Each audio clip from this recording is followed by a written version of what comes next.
నమస్కారం వార్తలకు స్వాగతం వివరాల్లోకి వెళ్తే ప్రపంచంలోనే అతిపెద్ద అల్యూమినియం సంస్థలో ఒకటైన రుసాల్ సీనియర్ మేనేజ్మెంట్ తో రాష్ట్ర విద్య ఐటీ ఎలక్ట్రానిక్స్ శాఖల మంత్రి నారా లోకేష్ రష్యా పర్యటన లీ భాగంగా సెయింట్ పీటర్స్బర్గ్ లో సమావేశమయ్యారు। ఈ సందర్భంగా మంత్రి లోకేష్ మాట్లాడుతూ భారతదేశ పారిశ్రామిక కారిడార్లలో రెన్యూవబుల్ ఎనర్జీని ఉపయోగించుకొని లో carbon green aluminium smelter and extrusion unit నిర్మించాలి అని కోరారు।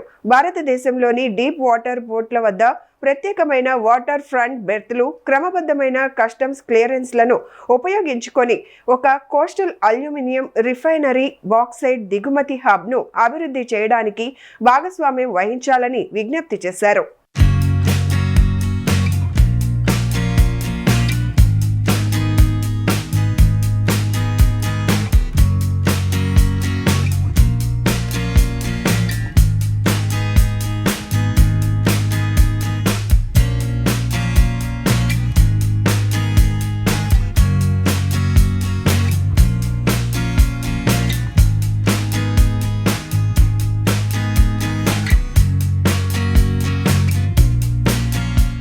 రాజ్యసభ ఎంపీ అభ్యర్థిగా జనసేన పార్టీ తరపున లింగమనేని రమేష్ నామినేషన్ దాఖలు చేశారు। ఈ మేరకు శనివారం అమరావతి అసెంబ్లీ భవనంలో లింగమనేని రమేష్ తన నామినేషన్ పత్రాలను ఎన్నికల రిటర్నింగ్ అధికారి ఆర్ వనితారానికి అందజేశారు। ఈ నామినేషన్ దాఖలు ప్రక్రియలో కూటమి పార్టీ నేతలు పాల్గొని ప్రతిపాదకులుగా సంతకాలు చేశారు। రాజ్యసభ ఎంపీ అభ్యర్థిగా లింగమనేని రమేష్ ఒక సెట్ నామినేషన్ను సమర్పించారు। ఈ కార్యక్రమంలో అసిస్టెంట్ రిటర్నింగ్ అధికారులు ఎం అఖిల్ కుమార్, పి విజయ్ కుమారి, అదే విధంగా మంత్రి కొల్లు రవీంద్ర, ఎమ్మెల్సీ కొణిదెల నాగబాబు, ఎమ్మెల్యేలు నక్క ఆనందబాబు, పులవర్తి రామాంజనేయులు, ఎన్ ఈశ్వరరావుతో పాటు కూటమి నాయకులు పాల్గొన్నారు।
తాడేపల్లిలోని ఏఎస్ఆర్ సేంద్రియ వ్యవసాయ క్షేత్రాన్ని మంత్రి సవిత సందర్శించారు।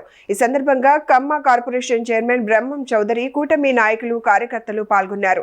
వ్యవసాయ క్షేత్రాన్ని పరిశీలించి మంత్రి సవిత సేంద్రియ వ్యవసాయం వల్ల పర్యావరణానికి, ప్రజల ఆరోగ్యానికి ఎంతో మేలు జరుగుతుందని అన్నారు। సేంద్రియ ఉత్పత్తులకు ప్రజల నుంచి మంచి డిమాండ్ ఉందని, ప్రకృతి సాగు ద్వారా రైతులు అధిక లాభాలు పొందే అవకాశం ఉందని పేర్కొన్నారు।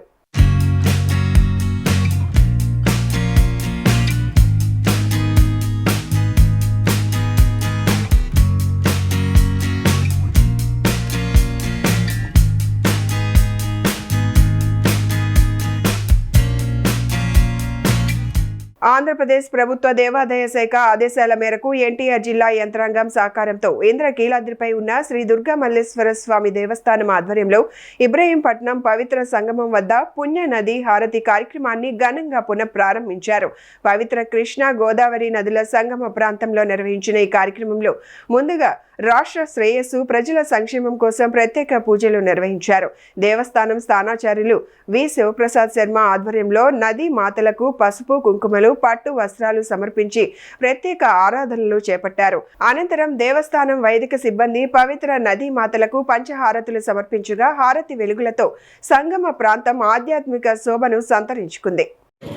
మరి ఇక్కడ ఈ సంగమంలో పవిత్ర సంగమంలో ఆ తల్లి కృష్ణవేణమ్మ తల్లికి మన ఆ దుర్గా మల్లేశ్వర వార్ల దేవాలయం ద్వారా ఇక్కడ మనం ఇవాళ హారతులు ఇవ్వడం జరిగింది। ఈ హారతులు అనేది గతంలో మన ముఖ్యమంత్రి వర్యులు 2015లో స్టార్ట్ చేశారు. ఈ స్టార్ట్ చేసినప్పుడు చాలా బ్రహ్మాండంగా ఇక్కడ టూరిస్టులు రావడం కానీ చుట్టుపక్కల ప్రాంతాలలో రావడం కానీ చాలా ఎంజాయ్ చేశారు.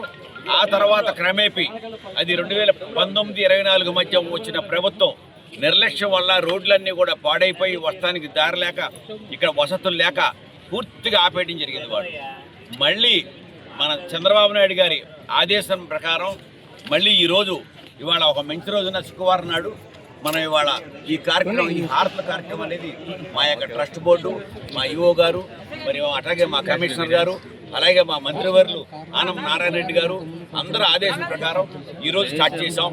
ఇక్కడి నుంచి కంటిన్యూస్గా వసతులన్నీ కూడా ప్లాన్ చేసుకుని మరి ఇప్పుడు అన్నీ కూడా మా వాళ్ళు వ్యాన్లో తీసుకొచ్చారు.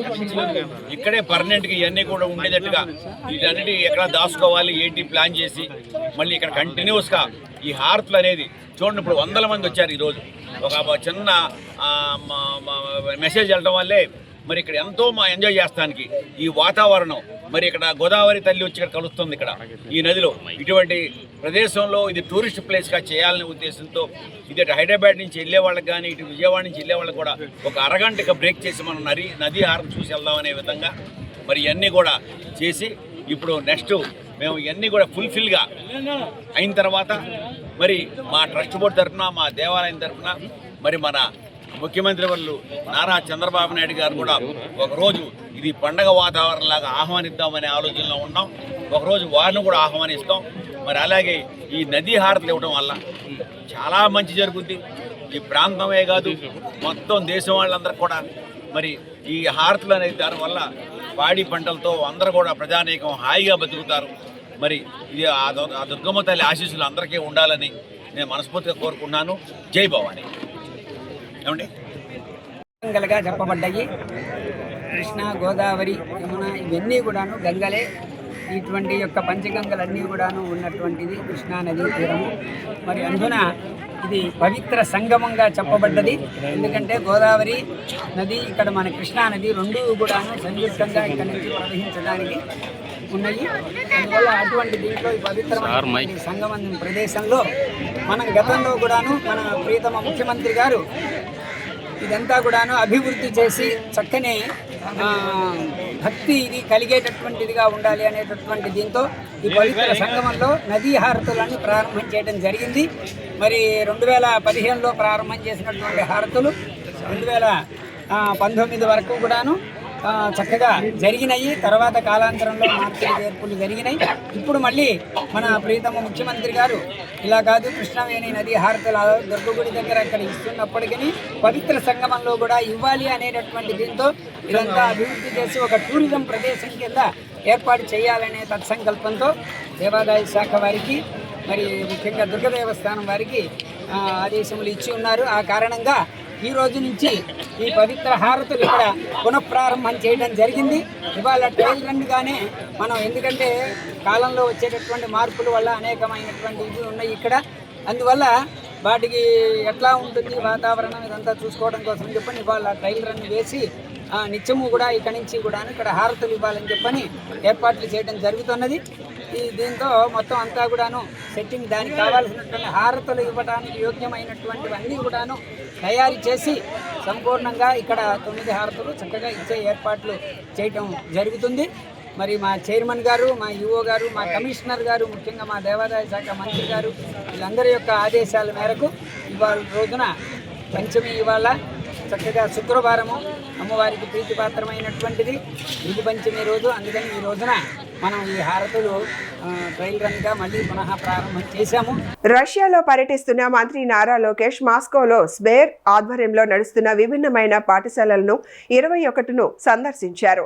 సాంప్రదాయ విద్యా విధానానికి భిన్నంగా అక్కడ అనుసరిస్తున్న విధానాలను నిర్వాహకులు, విద్యార్థుల ద్వారా ప్రత్యక్షంగా మంత్రి లోకేష్ తెలుసుకున్నారు.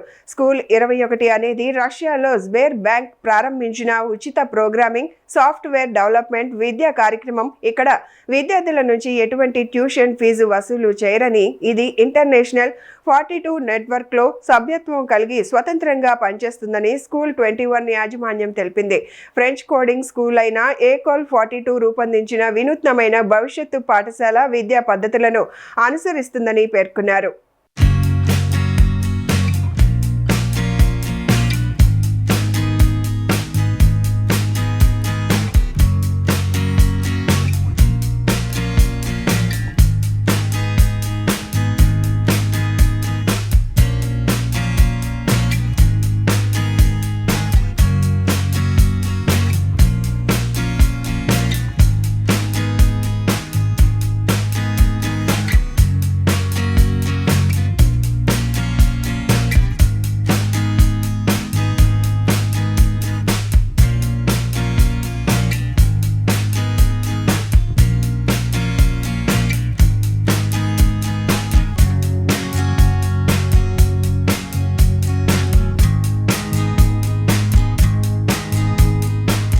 యోగాంధ్ర 2026 కార్యక్రమాన్ని విజయవంతం చేసేందుకు గుంటూరు జిల్లా యంత్రాంగం విస్తృత ఏర్పాట్లు చేపడుతోంది.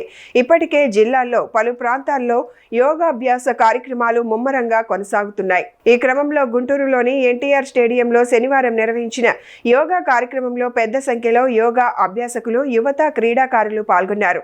ఆరోగ్యకరమైన జీవన విధానానికి యోగా ఎంతగానో ఉపయోగపడుతుందని ఈ సందర్భంగా నిపుణులు వివరించారు. ఈ కార్యక్రమంలో జిల్లా వైద్య ఆరోగ్య శాఖ అధికారి డాక్టర్ కె విజయలక్ష్మి, జిల్లా క్రీడల అభివృద్ధి అధికారి అఫ్రోజ్ పాల్గొని యోగాంధ్ర 2026ను విజయవంతం చేయాలని పిలుపునిచ్చారు.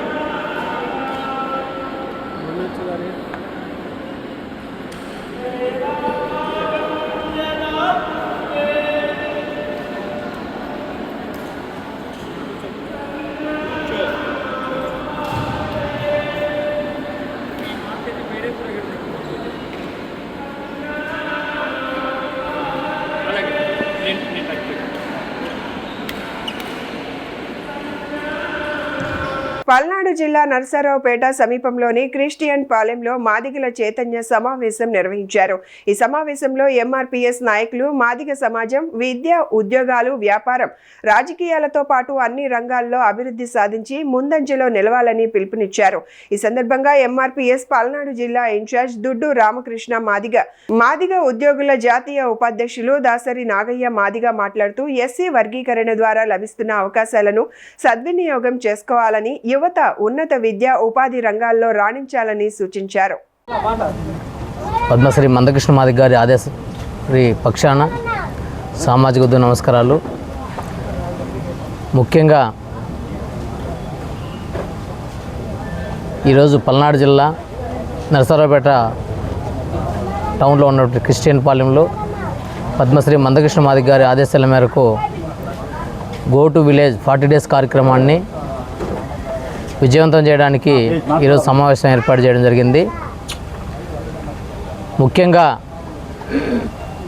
ఎస్సీ వర్గీకరణ గత 30 సంవత్సరాలుగా పోరాటం చేసి పద్మశ్రీ మందకృష్ణ మాదిగ గారు ఎస్సీ వర్గీకరణ సాధించుకున్న తర్వాత ఆ ఎస్సీ వర్గీకరణ ప్రతిఫలాలను మాదిగ కులాల బిడ్డలందరికీ కూడా క్షేత్రస్థాయిలో అందివ్వాలనే లక్ష్యంతో ప్రతి మాదిగ పల్లెల్లోనూ చదువుకున్న యువత ఎంతమంది ఉన్నారు, డ్రాప్అవుట్స్ ఎవరైనా అయ్యారా, వాళ్ళందరినీ ఏ విధంగా చదివించేదానికి అవకాశం ఉన్నది, ఉన్నత విద్య చదివించడానికి ఎటువంటి అవకాశం ఉంది, తద్వారా ఉద్యోగ అవకాశాలు లేదా ఉపాధి, రాజకీయ అవకాశాలు ఏ విధంగా అందిపుచ్చుకోవాలా, ఆ సాధించుకున్న రిజర్వేషన్ ఫలాలను జాతికి అందించాలనే లక్ష్యంతో ఈ 40 డేస్ ప్రత్యేకమైన కార్యక్రమాన్ని ఏర్పాటు చేయడం జరిగింది పద్మశ్రీ మందకృష్ణ మాదిగ గారు. అదేవిధంగా ప్రతి గ్రామాన నూతన కమిటీ నిర్మాణాలు చేసుకుంటూ, ఎంఆర్పీఎస్ మరియు అనుబంధ సంఘాల నూతన కమిటీ నిర్మాణాలు చేసుకుంటూ మాదిగల అస్తిత్వాన్ని, ఆత్మగౌరవాన్ని అత్యున్నత శిఖరాలకు చేర్చిన ఎంఆర్పీఎస్ జెండా ఆవిష్కరణలో జూలై 7వ తారీఖున 10 మాదిగపల్లిలోనూ ఘనంగా నిర్వహించాలనే లక్ష్యంతో ఈ చదువుకున్న విద్యార్థుల మీద ఫోకస్ పెట్టి రిజర్వేషన్లు అందిపుచ్చుకొని చదువుకోవడము, రెండోది నూతన కమిటీ నిర్మాణాలు చేయడము, జెండా ఆవిష్కరణలు పెద్ద ఎత్తున జరిగే విధంగా నాయకత్వం అంతా పనిలో ఉండాలని పద్మశ్రీ మందకృష్ణ మాదిగ గారు ఆదేశించారు. కనుక ఈరోజు ఈ జిల్లాలో ఉన్నటువంటి ప్రధాన నాయకత్వం అయితేనేమి, తమ్ముడు జిల్లా అధ్యక్షుడు ఆర్దంకి బాబు మాదిగ, అదేవిధంగా ఎంఎఫ్ ఉద్యోగ సంఘంలో ఉంటూ ఎంఎఫ్ జాతీయ ఉపాధ్యక్షుడిగా ఉంటూ నిరంతరం పనిలో ఉన్నటువంటి నాగయ్య మాస్టారు, ఎంఎస్పీ జిల్లా అధ్యక్షులు అన్న కనుమూరు కోటేశ్వరరావు అన్న గారు, అదేవిధంగా అధికార ప్రతినిధి రాములన్న గారు, ఈ జిల్లా ప్రధాన నాయకత్వం మొత్తం కూడా, అదేవిధంగా ఇన్ఛార్జీలు అయినటువంటి అన్న పుట్టయ్యన్న గారు, చిరుగురు నాగరాజు మాదిగ గారు, ఇలా ప్రధాన నాయకత్వం అందరూ కూడా మల్లవరపు బాబన్న గారితో సహా అందరూ వర్క్లో ఉండి ఏదైతే పద్మశ్రీ మందకృష్ణ మాదిగ గారి ఆదేశాలు ఉన్నాయో అవన్నీ తూచా తప్పకుండా పాటించి జాతి కోసం, జాతి భవిష్యత్తు కోసం నిరంతరం పనిలో ఉంటామని ఒకసారి అందరికీ విజ్ఞప్తి చేస్తూ ఈ అవకాశం ఇచ్చిన పెద్దలందరూ కూడా ధన్యవాదాలు తెలుస్తూ ముగిస్తున్నాను. జై మాదిగ, జై మందకృష్ణ మాదిగ. గుంటూరు శ్యామలానగర్ రైల్వే గేట్ వద్ద ప్రతిపాదిత ఆర్ఓబి నిర్మాణాన్ని నిలిపివేసి గతంలో రూపొందించిన ఆర్యూబీ ప్రణాళికను అమలు చేయాలని స్థానిక రెసిడెన్సీ వెల్ఫేర్ అసోసియేషన్ సభ్యులు ప్రభుత్వాన్ని కోరారు. ఈ మేరకు శనివారం మీడియా సమావేశం నిర్వహించి తమ ఆందోళనను వ్యక్తం చేశారు. ఈ సందర్భంగా కమిటీ ప్రతినిధి టీవీ సూర్యనారాయణ మాట్లాడుతూ శ్యామలానగర్ ప్రాంతంలో గతంలో ప్రతిపాదించిన రోడ్డు అండర్ బ్రిడ్జ్ నిర్మాణం ప్రజలకు మరింత ఉపయోగకరంగా ఉంటుందని తెలిపారు. ప్రస్తుతం రోడ్ ఓవర్ బ్రిడ్జ్ నిర్మాణం వల్ల స్థానిక ప్రజలు తీవ్ర ఇబ్బందులు ఎదుర్కొనే పరిస్థితి ఏర్పడుతుందని ఆందోళన వ్యక్తం చేశారు. మున్సిపల్ కార్పొరేషన్ అధికారులు మరియు రైల్వే అధికారులు కలిసి రిజల్యూషన్ పాస్ చేసి మీటింగ్లో మినిట్స్ అనేది మనందరికీ తెలుసు. ఆ మినిట్స్లో ముందుపరిచి అందరూ కూడా 3 డిపార్ట్మెంట్ అధికారులు కూడా సంతకాలు చేయడం జరిగిందన్నమాట. అది కూడా మీకు కాపీ ఇస్తున్నాము. అది ఆ విధంగా కొనసాగింది.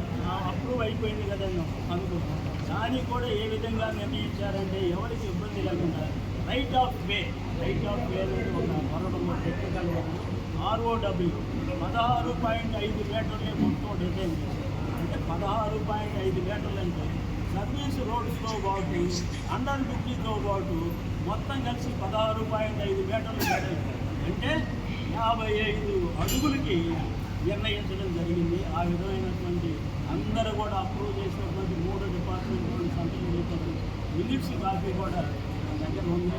అది కూడా మీకు ఇవ్వడం జరుగుతూ ఉన్నది.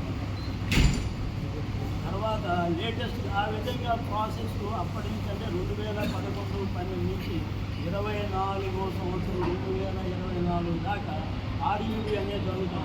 2024లోనే కాకుండా 2025వ సంవత్సరం ఫిబ్రవరి 11వ తేదీన టైమ్స్ ఆఫ్ ఇండియా పేపర్లో ఈ రైల్వే మంత్రిత్వ శాఖ వారు కూడా ఇక్కడ ఆర్యూబీని కట్టడానికే నిర్ణయించడం జరిగినది. లేటెస్ట్గా 2025 ఫిబ్రవరి 11ను కూడా ఒక ప్రకటన విడుదల చేశారు. ఆ ప్రకటన కాపీ కూడా మన దగ్గర ఉందన్నమాట. ఈ విధంగా జరుగుతున్న సందర్భంలో ఆలాపే సడన్గా అనుకోకుండా ఇక్కడ ఆర్ఓబీ నిర్మిస్తున్నారని చెప్పేసి మనకి తెలియవచ్చింది. నేను ఇంతకుముందు చెప్పిన విధంగా ఆర్ఓబీ నిర్మించడం జరిగితే ఇక్కడ రోడ్డుకి ఇరుపక్కల ఉన్నటువంటి రాజశేఖర రెడ్డి బొమ్మ దాకా ఇటు వచ్చేసాము శ్యామలానగర్ జంక్షన్ దాకా అని చెప్పేసి చెప్తా ఉన్నారు. బట్ రాజశేఖర రెడ్డి బొమ్మ దాకా విడిగా ఎక్కువ ఉంది, శ్యామలానగర్ జంక్షన్ దాకా విడిగా తక్కువగా ఉంది. అది కూడా గమనించవలసిందిగా నేను అందరినీ ఆశిస్తున్నాను.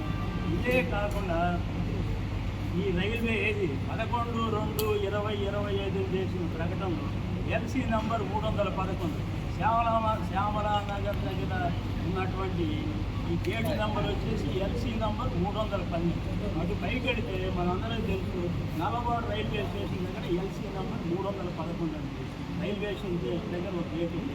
అంతర్జాతీయ యోగా దినోత్సవాన్ని పురస్కరించుకొని జూన్ 21న మంగళగిరి వెస్టర్న్ బైపాస్ వద్ద నిర్వహించనున్న రాష్ట్ర స్థాయి యోగాంధ్ర కార్యక్రమానికి అధికారులు విస్తృత ఏర్పాట్లు చేపడుతున్నారు. సుమారు 25,000 మంది పాల్గొనే ఈ భారీ యోగా కార్యక్రమానికి సంబంధించి రాష్ట్ర జిల్లా స్థాయి అధికారులు శనివారం ఏర్పాట్లను పరిశీలించారు. రాష్ట్ర వైద్య ఆరోగ్య శాఖ కమిషనర్ జి వీరపాండ్యన్, జిల్లా కలెక్టర్ CM సాయికాంత్ వర్మ, గుంటూరు నగరపాలక సంస్థ commissioner K Mayur Ashok, joint collector Ashutosh Srivastava, జిల్లా SP వకుల్ జిందాల్, CRDA అదనపు కమిషనర్ కొల్లాబత్తుల కార్తిక్ తదితరులు కార్యక్రమం వేదికను సందర్శించి ఏర్పాట్లను సమీక్షించారు.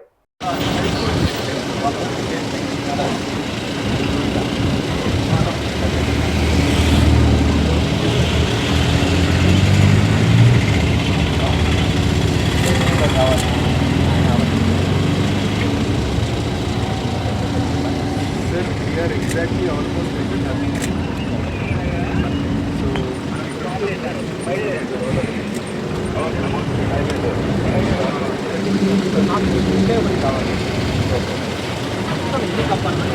అది ఇచ్చేస్తాను. నాకు ఓకే వెళ్ళగానే దానికి తగ్గ మీరు మీ టీమ్ 100 మీటర్కి ఒక టీమ్ వేసుకుంటే సరిపోతుంది.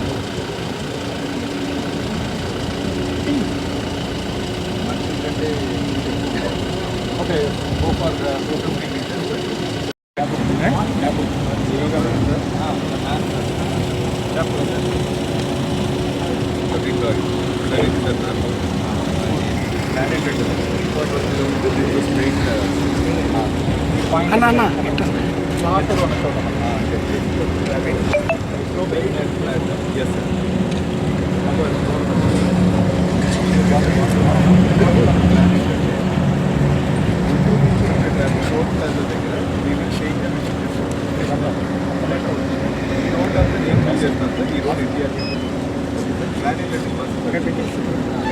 ఎన్టీఆర్ వాళ్ళు ఇక్కడ బస్సు వస్తుంది అప్పటిదాకా వెయిట్ చేయాలి. అప్పటిదాకా మీరు హోల్డ్ చేయాలి. ఎవరు కూడా వాక్ చేయకూడదు.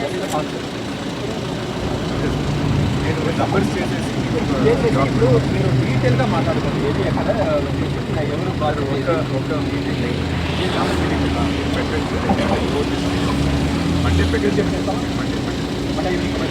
జోగులాంబ గద్వాల జిల్లా అల్లంపూర్ నియోజకవర్గంలోని ప్రసిద్ధ పుణ్యక్షేత్రమైన బీచుపల్లి శ్రీ ఆంజనేయ స్వామి దేవాలయంలో బ్రహ్మోత్సవాల చివరి శనివారం సందర్భంగా ప్రత్యేక పూజలు ఘనంగా నిర్వహించారు. కృష్ణానది తీరాన వెలిసిన ఈ ఆలయంలో ఉదయం పవిత్ర కృష్ణానది జలాలతో స్వామివారికి అభిషేకం, పంచామృతాభిషేకం సహా విశిష్ట ఆరాధనలు నిర్వహించారు. భక్తులు పెద్ద సంఖ్యలో తరలివచ్చి స్వామివారిని దర్శించుకొని ప్రత్యేక పూజల్లో పాల్గొని తమ మొక్కులు చెల్లించుకున్నారు. దేవాలయ ఈవో పురందేర్ కుమార్, అర్చకులు సందీప్ వాల్మీకి, పూజారుల ఆధ్వర్యంలో బ్రహ్మోత్సవ కార్యక్రమాలు భక్తి శ్రద్ధల మధ్య జరిగాయి. వేద మంత్రోచ్చారణల నడుమ నిర్వహించిన పూజలు ఆలయ ప్రాంగణాన్ని ఆధ్యాత్మిక వాతావరణంతో నింపాయి.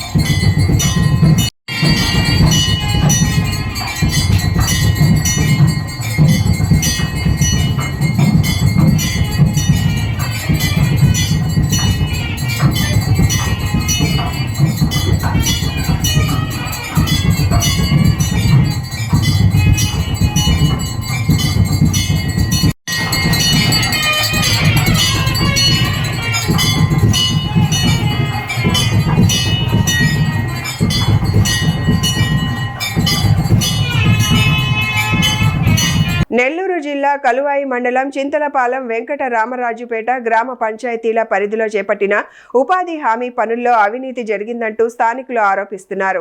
ఈ వ్యవహారంపై సమగ్ర విచారణ జరిపి బాధ్యులపై చర్యలు తీసుకోవాలని గ్రామస్తులు డిమాండ్ చేస్తున్నారు. స్థానికుల కథనం ప్రకారం జనవరి నెలలో గులాబీ మొక్కలు నాటినట్లు రికార్డులో చూపించి ఉపాధి హామీ పథకం కింద బిల్లులు పొందినట్లు ఆరోపణలు చేశారు. ఈ అంశంపై గ్రామానికి చెందిన పలువురు ఇటీవల జిల్లా కలెక్టర్ కార్యాలయంలో నిర్వహించిన గ్రీవెన్స్ కార్యక్రమంలో ఫిర్యాదు చేసినట్లు తెలియజేశారు. ఫిర్యాదు నేపథ్యంలో అధికారులు విచారణకు వస్తారనే సమాచారంతో సంబంధిత పొలంలో తాజాగా కూలీలను పెట్టి గులాబీ మొక్కలు నాటించడం ప్రయత్నం చేశారని స్థానికులు ఆరోపించారు. నా పేరు గంటా వెంకటేశ్వర్లు, మాది వెంకటరామరాజుపేట చందలపాలెం పంచాయతీ, మాదనగారిపల్లి సచివాలయం, కలువాయి మండలం. పేపర్లో ఎన్ఆర్జీసీ ఇక్కడ దోసుకుంటున్నారనే ఉద్దేశంతో పేపర్లో వేశారు. పేపర్లో వేస్తే అది ఎంక్వైరీకి వచ్చి నామకే వాస్తిగా చేసి వెళ్ళిపోయారు, ఎవరికి చెప్పకుండా. సరే, నేను సోమవారం రోజు కలెక్టర్ గారికి గ్రీవెన్స్లో నేను ఒక అర్జీ రాసి ఇచ్చా. ఆ అర్జీ రాసిస్తే అది పీడీ గారికి ఇచ్చారు. పీడీ గారు నన్ను అడిగారు ఏమయ్యా పేపర్లో వచ్చింది ఇదే కదా అంటే, అవును సార్, పేపర్లో వస్తే నామకే వాస్తిగా చేశారు, ఇది మీరు కరెక్ట్గా చేసి చూడండి సార్, పేదలకు సంబంధించిన పథకం ఇది అని సార్గా చెప్పాను. అయ్యా అది చేస్తాం, అది వచ్చి ఎంక్వైరీ చేస్తాం అన్నారు. నేను మొత్తం పిన్ టు పిన్ బిల్లులతో కూడా సార్ వాళ్ళకి ఇచ్చాను. అక్కడ ఎటువంటి చెట్లు ఏమీ వేయకుండానే బిల్లులు చేసుకున్నారు సార్ అని ప్రతి బిల్లు, ప్రతి పేరు, వాళ్ళ నంబర్లు మొత్తం ఇచ్చిన తర్వాత అది మొత్తం కుటుంబం, వాళ్ళ చెల్లెళ్ళది, వాళ్ళ బామర్ది, వాళ్ళ చిన్నాయన, వాళ్ళ మేనత్త, వాళ్ళ అమ్మ, వీళ్ళ పేర్లతోనే ఉన్నాయి సార్ అని చెప్పని కూడా చెప్పా. సార్కి కూడా మళ్ళీ నోటితో కూడా చెప్పా, ఆవిడ ఇచ్చింది కూడా కాకుండా చెప్పితే సరే ఎంక్వైరీ చేపిస్తాను. 5 రోజులైంది. 5 రోజులకి నాకు ఎటువంటి ఇంటిమేషన్ ఏమి, ఎటువంటి మెసేజ్ కానీ, ఎటువంటి ఫోన్ నెంబర్ కానీ ఏమీ నాకు చేయలేదు. తర్వాత ఈరోజు రోజా చెట్లు ఆ బీట్ నెలలో అడావుడిగా వచ్చి ఈ ఆఫీసర్లు చెప్పకపోతే ఈరోజు ఈ హడావుడిగా ఎందుకు చేస్తారు? ఈరోజు వచ్చి చెట్లు నాటడానికి వచ్చారు. మీడియా వాళ్ళు పోతే పరుగులు చదువుతారు. మీరు చూస్తున్నారు కదా, మీరే వీడియో చేస్తుంటే మీరు ఎట్లా వెళ్తున్నారు చూసారు కదా కూలోళ్ళు కానీ. అది కుటుంబం వరకే ఉన్నట్టుంది. ఇది లేబర్కి సంబంధించిన పథకం. ఈ లేబర్కి సంబంధించి కలెక్టర్ గారు దయవుంచి అది అందరికి ఉపయోగపడేటట్టు ఈ కుటుంబ పాలనలో వాళ్ళ ఇంట్లో వరకు ఈ ఆదాయాలు కాకుండా లక్షలు దోసుకొనికుండా అందరూ పని చేసుకొని బతికేటట్టు చూడాలని కలెక్టర్ గారిని కోరుతున్నా. నెల్లూరు జిల్లా కలువాయి మండల ప్రజా పరిషత్ కార్యాలయంలో ఎంపీపీఆర్ లక్ష్మీదేవి అధ్యక్షతన సర్వసభ్య సమావేశం నిర్వహించారు. ఈ సమావేశంలో మండలంలో జరుగుతున్న అభివృద్ధి పనులు, వ్యవసాయం, తాగునీటి సరఫరా, గృహ నిర్మాణాల వంటి అంశాలపై చర్చించారు. సమావేశంలో మండల వ్యవసాయ అధికారి వెంకటేశ్వర్లు మాట్లాడుతూ భూములను కౌలుకు సాగు చేస్తున్న రైతులు తప్పనిసరిగా కౌలు ధ్రువపత్రాలు పొందాలని సూచించారు. ఉద్యానవన పంటల సాగుపై ఆసక్తి ఉన్న రైతులు ఉపాధి హామీ కార్యాలయంలో దరఖాస్తు చేసుకోవచ్చని ఏపీఓ సునీల్ తెలిపారు. ప్రభుత్వ పథకాల ద్వారా అందుబాటులో ఉన్న అవకాశాలను రైతులు వినియోగించుకోవాలని సూచించారు.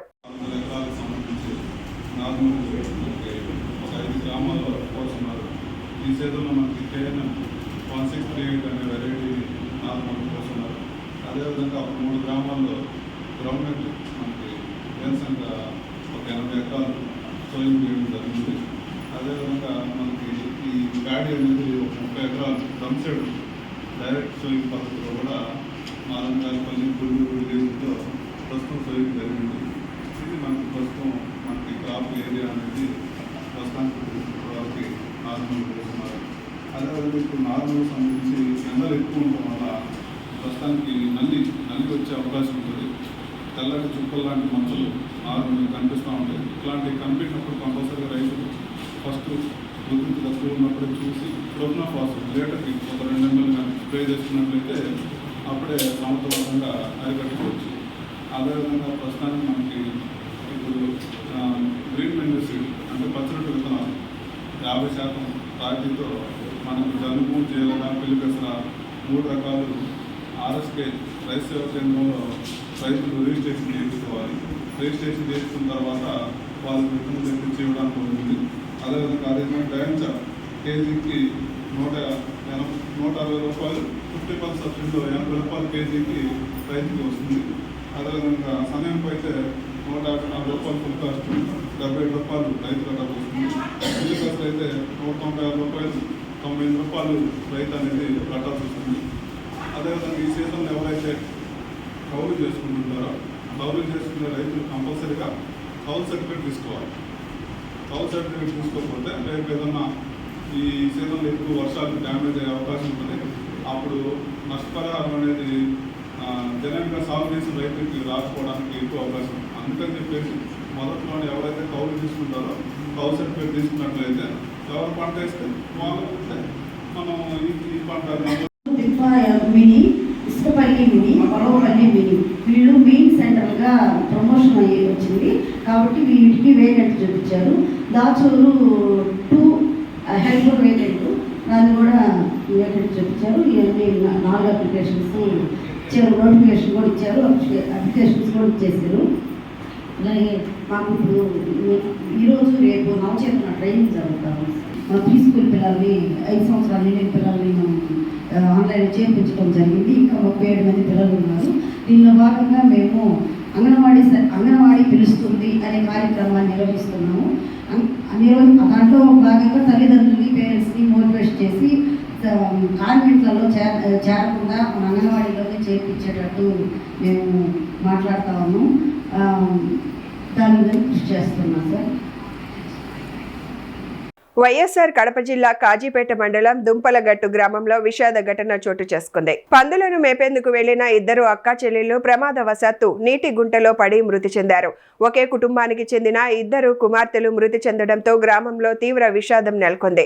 కాజీపేట మండలం దుంపలగట్టు గ్రామానికి చెందిన వనం సంజన, వనం అర్చన శుక్రవారం తమ తల్లి శివవాణి, తమ్ముళ్లు గౌతమ్, కార్తీకులతో కలిసి పందులను మేపేందుకు గ్రామ శివారులోని నీటి కుంత సమీపానికి వెళ్లారు. ఈ క్రమంలో ప్రమాదవశాత్తు సంజన, అర్చన నీటి గుంతలో పడి మునిగిపోయారు. ఘటనను గమనించిన కుటుంబ సభ్యులు, గ్రామస్తులు వెంటనే సహాయక చర్యలు చేపట్టారు. అయితే అప్పటికే 2 మృతి చెందినట్లు నిర్ధారణ అయింది. ఈ విషాద ఘటనతో దుంపలగట్టు గ్రామంలో శోకసంద్రం నెలకొంది. గ్రామస్తులు కుటుంబానికి ప్రగాఢ సానుభూతి వ్యక్తం చేస్తున్నారు.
ఈ వార్తలు ఇంతటితో సమాప్తం. నమస్కారం.